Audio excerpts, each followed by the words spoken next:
Good morning, children.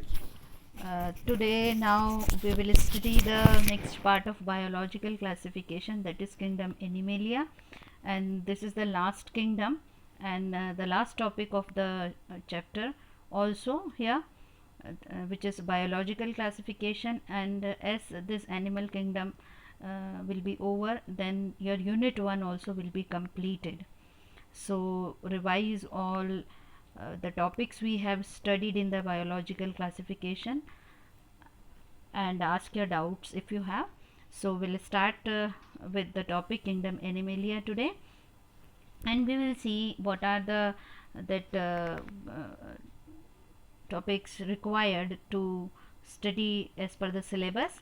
So in animal kingdom we are going to study the non-chordates, 5 distinguishing characters with 2 examples of each: Porifera, Cnidaria, Ctenophora, Platyhelminthes, Nematoda, Annelida, Mollusca, Arthropoda, Echinodermata and Hemichordata. Today we will study these 3 phylums: Porifera, Cnidaria and Ctenophora, and that general characters of kingdom Animalia and animal construction also, just to give you an understanding of the criteria for the division of animals or the classification of animals. Then we will study the chordata, subclassification with reference to notochord, subphyla, urochordata, cephalochordata, then vertebrata, then the classes of vertebrata: cyclostomata, chondrichthyes, osteichthyes, amphibia, reptilia, aves and mammalia, with 3 distinguishing features with 2 examples of each. So what is kingdom Animalia? Its characteristic features we will study.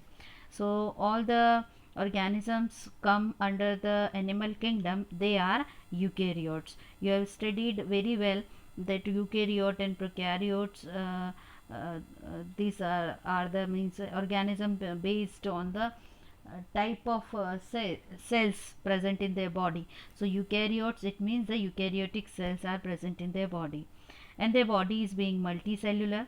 Their mode of nutrition is the heterotrophic, as they do not have chlorophyll. In kingdom Plantae you have studied, as they have the chlorophyll, so they show autotrophic mode of nutrition, but they show heterotrophic, means they depend for their food on others. They cannot synthesize their food own, because they do not have chlorophyll. Animal cells, they are without cell wall. Like in plant cell you have studied cell wall is present, but in animal cell there is no cell wall, and the reserve food is the glycogen. In kingdom Plantae you have studied that the reserve food is starch, but here the reserve food is glycogen. Then they have the ability to move from one place to another. Yes, they show locomotion. You can write the technical term for this, locomotion. So they show locomotion, they can move from one place to another.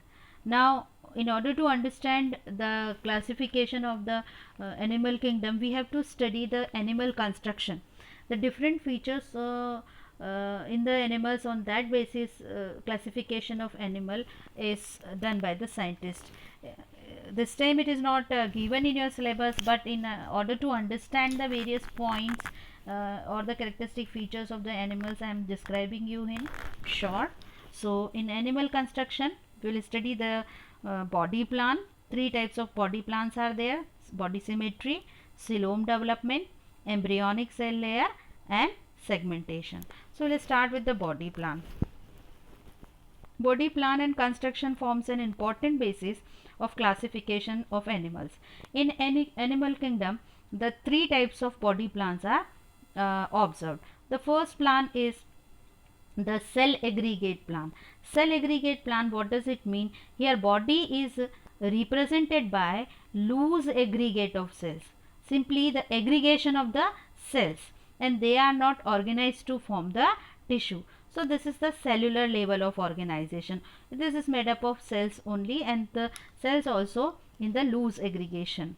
So this type of that cell aggregate plan is observed in the sponges. Then the blind sac plan. Here in blind sac plan, here the sac like body is there, and opening, there is a single opening here which acts as mouth as well as the anus both. So only one opening. Example: Cnidaria and Ctenophora. This is hydra, which belongs to the Cnidaria. So this is the example of the blind snake plant. Then the third we have tube within tube plant. What is the meaning of tube within tube plant? Here the alimentary canal, here this alimentary canal is enclosed within the body wall. So this is the alimentary canal and this is the body wall. So this is body wall. So alimentary canal is enclosed within the body wall. Body wall itself that wide tube, and here mouth and anus, they both are separate. Examples are there, or the nematodes too, chordates, they all come under this tube within tube plant. So this is the basis of classification in animals. Then we will see the symmetry. What is symmetry? Symmetry is defined as the equal distribution of duplicate body parts within the body of an organism. So on that basis we will study three types of symmetry: asymmetrical body, then radial symmetry and bilateral symmetry. Asymmetrical, as it is clear from the name, means without. So there is no symmetry in the body of the organism. For example, sponges. So they do not show any distribution of the body parts, as they have the cellular grade of organization. There are no tissues found in the body, no organs are there. Then the radial symmetry. In the radial symmetry, the body parts, they arrange around a central axis. So this is the central axis of the body, and body parts, they arrange around a central axis. So body can be cut.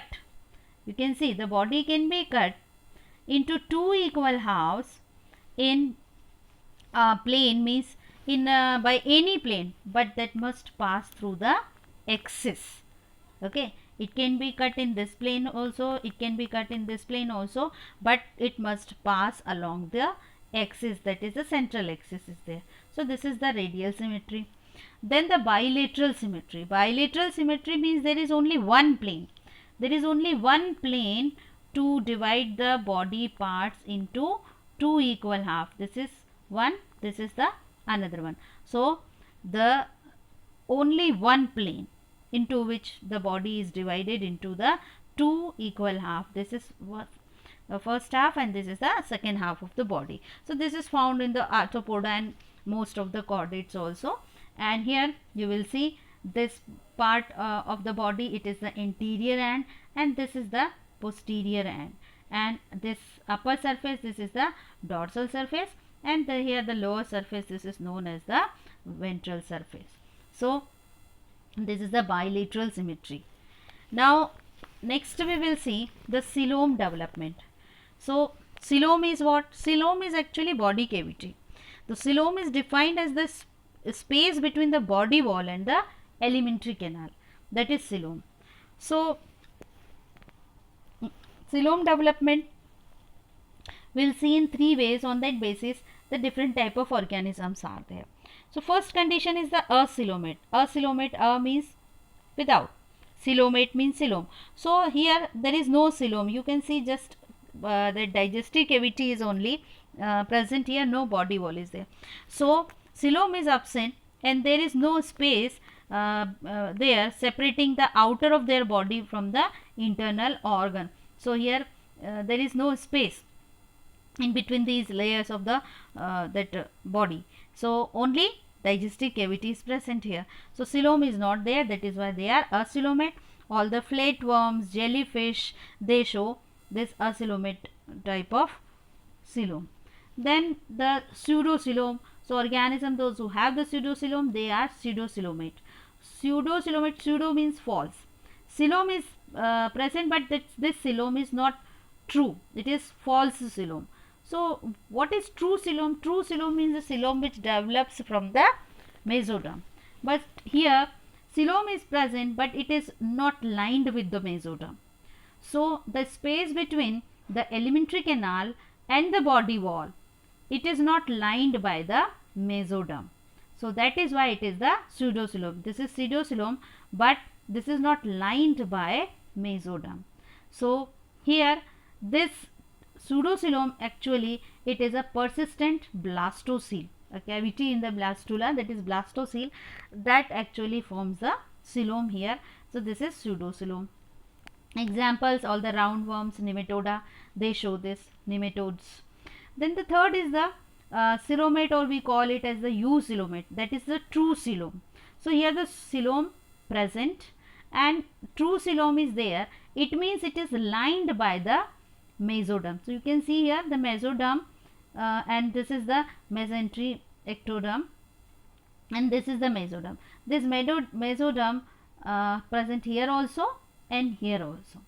Internally the endoderm is there. So here the body cavity it is, or the coelom, it is formed by the mesoderm. So it is the true coelom. This is found in mollusk, annelids, arthropods, echinoderms and chordates. So three types of coelom. Then we will see the embryonic cell layers. What are embryonic cell layers? It is clear from the name. These are the cell layers formed during the embryo stage or embryonic development. So on this basis of embryonic cell layers, there are two conditions observed in the animals, that is diploblastic and triploblastic. So here diploblastic condition, when the blastula has two germ layers. What is blastula? Blastula is actually that stage of development of an embryo. You have studied in that 10th class also, when the in the human reproduction you have studied that the zygote develops into morula, then morula develops into the blastula. So it is the one of the stage of the embryonic development. So when the blastula has the two germ layers means the ectoderm and the endoderm, they are present. So only two layers are present, remaining that space is filled by the mesoglea. So these two germ layers, when they are present, then this condition is known as the diploblastic condition. Outer layer is ectoderm and inner layer is the endoderm. This is found in the Porifera, Cnidaria and Ctenophora. Then we will see the triploblastic condition. Here the blastula has all the three germs. Outer layer ectoderm, then the middle layer mesoderm, and inner layer it is known as the endoderm, and this is found in all the higher phyla. Now we will see the segmentation. What is segmentation? Segmentation is actually the phenomenon of division of the animal's body from its anterior to its posterior end into a number of chambers built on the same fundamental plan. So segmentation is associated with the specialization of the certain parts of the body. So two types of that segmentation is observed, that is the metameric segmentation and the pseudo metameric, or we call is as the metamerism and the pseudo metamerism also. So metameric, that type of segmentation, it is the true body segmentation. Why? Because external segmentation corresponds to the internal segmentation. Like here the segmentation is visible when the body is divided internally as well as externally. So there is segmentation at both the surfaces, it is visible when we see it internally and when we see it as externally. So external segmentation corresponds to the internal segmentation, and number of segments, they are always constant throughout the life. So when the segmentation segments are formed in the body, they do not change, and segments are physiologically independent, and these segments, they are termed as the metameres, and segments are fused, cannot be separated also, and this is found in the annelids, arthropods and chordates. Then the false here segmentation, that is the pseudometamerism. In this what happens, the segments are only segmentation is only externally, so it is not internally. Number of segments, they may change during the course of life, and segments are physiologically independent, means each segment works independently, and these the segments in this type of segmentation are known as the proglottids, and this is found in the members of the platyhelminthes like tapeworm. So understood children, this is segmentation. So these are some basic points, the criteria for the classification of the organism. So these terms will be means frequently repeated during the classification, that is why I explained to you. Now let me see the classification of the animals on the basis of all these animal construction plan. So this kingdom Animalia, which is being multicellular, on the basis of level of organization, you see there are the two groups. Here the cellular level, which is shown by the porifera. So members of porifera, all the sponges, they show cellular level. So they are only their body is made up of only the loose aggregations of the cells. Then the tissue or the organ system, there means the cells together they form the tissue, then tissue together they form the organ, and further the organ systems are formed. Now we'll see the next that plan, that is the symmetry. So as I said you that basically the two symmetry are there, that is radial and the bilateral. So radial symmetry is shown by Coelenterata and Ctenophora. So these two groups of the kingdom, they show radial symmetry, that is Coelenterata, which is known as the Cnidaria presently, and the Ctenophora. Bilateral symmetry is shown by all these groups, that is Platyhelminthes, Aschelminthes, and here all these classes.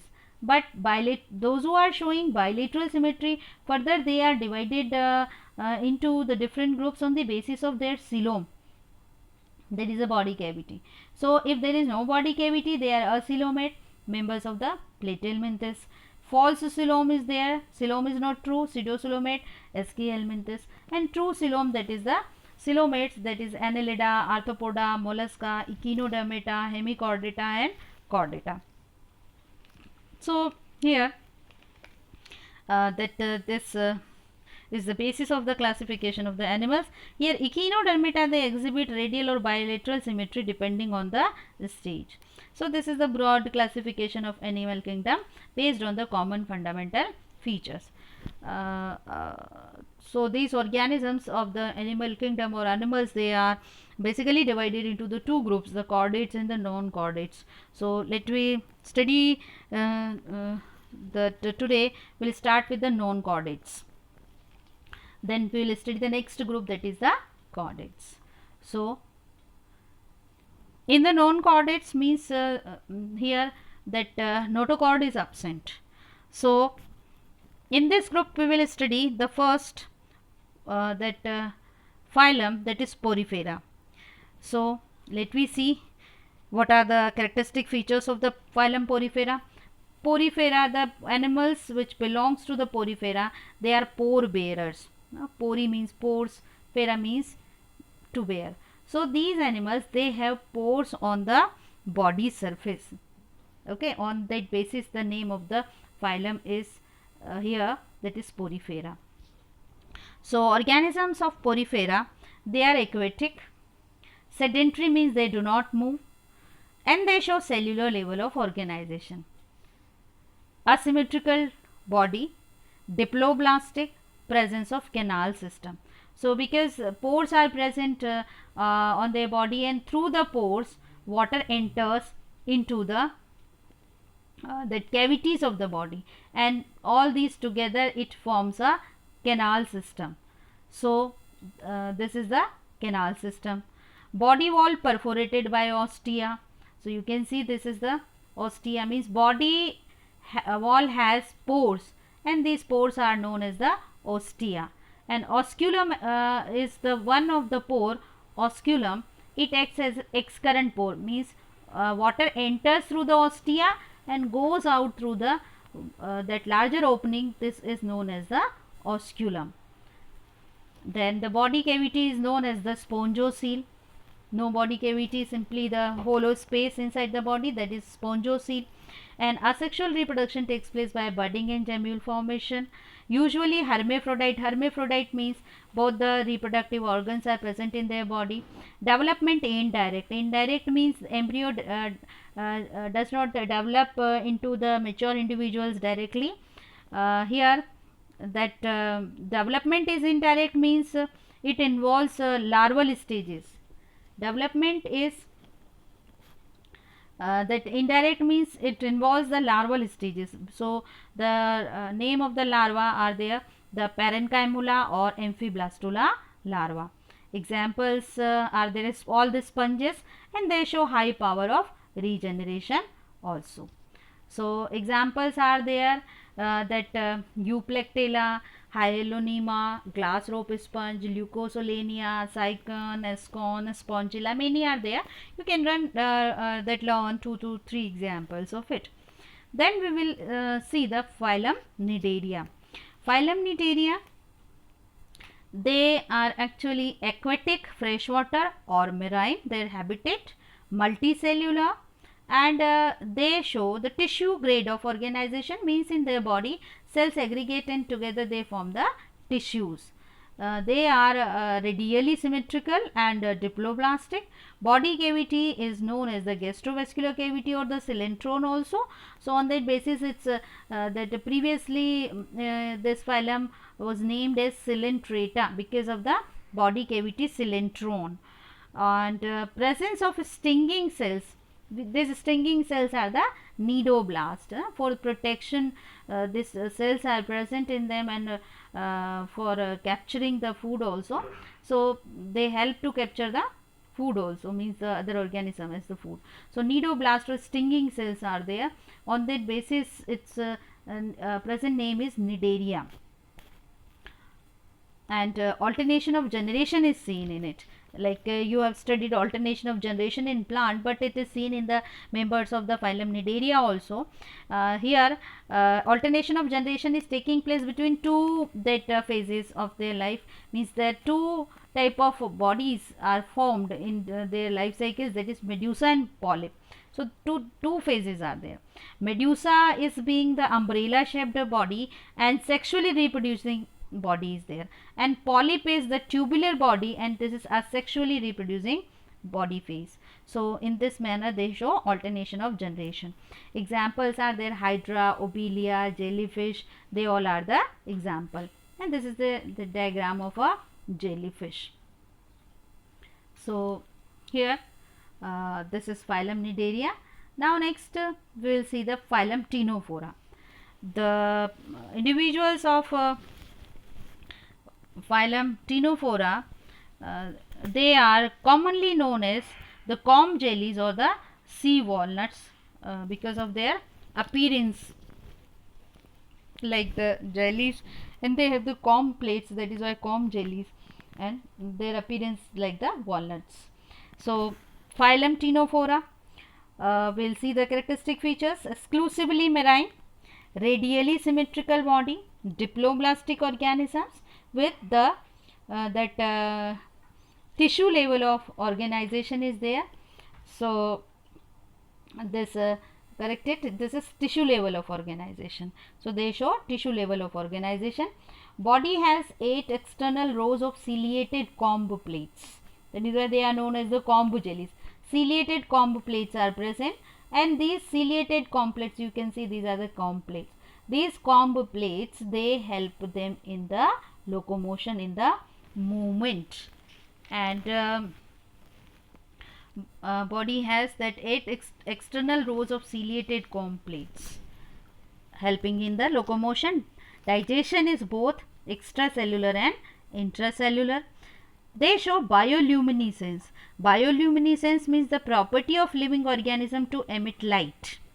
So that is bioluminescence. So it is well marked in the ctenophores, and sexes are not separate. Reproduction takes place by sexual means only, and sexual reproduction, it involves that cydipid larva. It means it is indirect development, and it involves the larva that its name is cydipid larva. Examples are there Pleurobrachia and Ctenoplana. And this is the example of the Pleurobrachia which is shown to you in the diagram. So students, this is that last phylum we are doing today, and remaining non-chordates we will do in the next class, and after that one more that lecture you will have of the chordates. So revise it from the book, and some of that other that links of YouTube video I am sending you This will provide some more interesting information to you about the Ctenophora and Cnidaria and the Porifera. So watch these video also in order to get more information about it and revise the topic.